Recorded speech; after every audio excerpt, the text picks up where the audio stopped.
they should forgive without expecting repentance? First of all, I take irony seriously. I take the problem of irony very seriously. And we need some irony that is something which challenges the commonsensical concepts. And you can't do this without some irony. So there was no doubt some irony.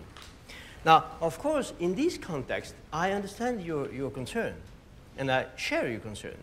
I want to precisely draw a very rigorous border between the pure concept of forgiveness and the idea of reconciliation and the idea of excuse and the process which is going on. Because I think that as soon as you mix the concept of forgiveness with all the connected concepts which are at work in this current process, that is reconciliation, repentance, and so on and so forth, then first you obscurely Christianize the process, you introduce confusion and obscurity in something which has to be as clear as possible.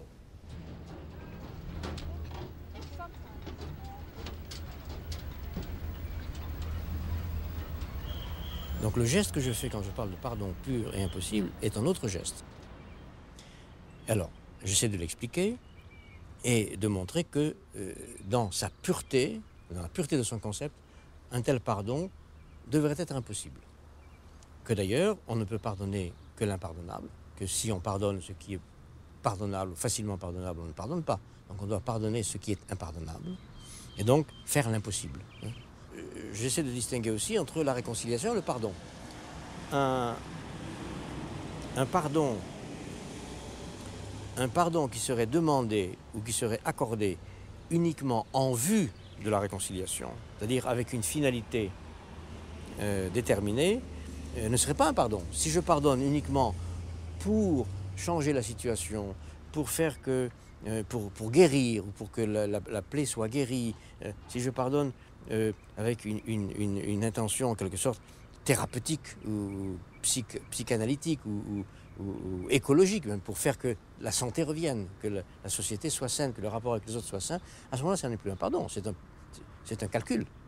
Alors ce calcul, je peux l'approuver dans certains cas, je pense que c'est un bon calcul, qu'il faut faire ce calcul, mais je n'appellerai pas ça un pardon pur. C'est un processus de travail de deuil, de réconciliation, c'est une thérapeutique, quelquefois une thérapeutique politique nécessaire.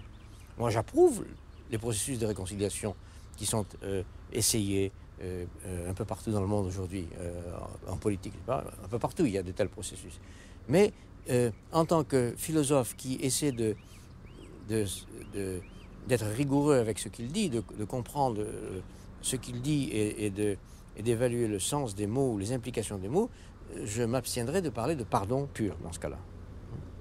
Okay, and 5 seconds to go. 5, 4, 3, 2, 1, in your own time. If I give you an example, I've often thought to myself that Seinfeld, which is America's most popular ever sitcom, Seinfeld. Do you know of the Seinfeld sitcom in America? If you think of a classic American, Jerry Seinfeld made this sitcom about a group of people living together. Everything is about irony and parody, and what you do with your kitchen cupboard is imbued with as much feeling or thought as whether someone believes in God, if you like. Do you see anything in that?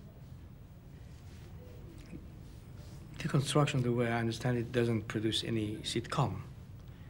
And if sitcom is this and this, if the people who watch this think that deconstruction is this, the only advice I have to give them is just read, stop watching sitcom, and try and do your homework and read. Thank you.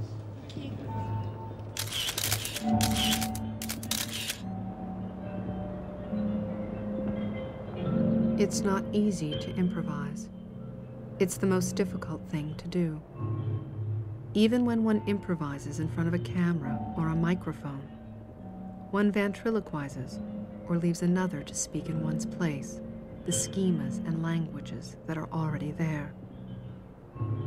There are already a great number of prescriptions that are prescribed in our memory and in our culture. all the names are already pre-programmed. It's already the names that inhibit our ability to ever really improvise. One can't say whatever one wants. One is obliged, more or less, to reproduce the stereotypical discourse.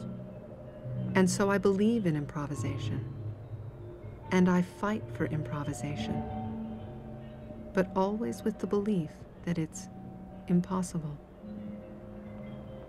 And there where there is improvisation, I am not able to see myself.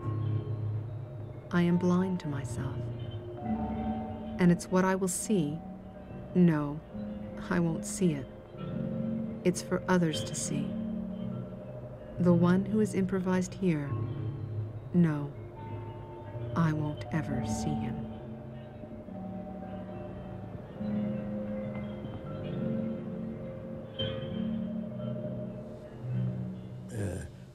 J'aurais essayé de répondre à votre question sur Narcisse et Eco. Évidemment, il se trouve que, d'un point de vue plus directement lié à l'image, que l'histoire de Narcisse et d'Eco, c'est donc l'image aussi c'est la question de l'image spéculaire et de la voix, hein, le rapport entre la vue et la voix, entre donc la lumière et la parole, la réflexion miroir, et puis la parole, ce qui se passe ici maintenant, n'est-ce pas, où il y a à la fois un miroir, une parole, une caméra, je réponds à des questions, je répète.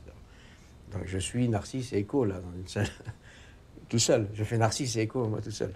Et à ce qui arrive d'extraordinaire dans cette scène que j'ai étudiée d'autre part, dans des séminaires, dans des textes. Et ce que j'aime beaucoup dans cette scène, c'est le moment où Eco piège Narcisse, en quelque sorte. Eco est condamné par la déesse, jalouse d'elle, à ne jamais pouvoir parler en son propre nom, mais à devoir toujours répéter la fin des phrases de l'autre. Mais Eco, dans sa ruse infinie, sa ruse aimante, s'arrange pour, en répétant les dernières syllabes, ou la dernière syllabe des mots de Narcisse, par faire en sorte que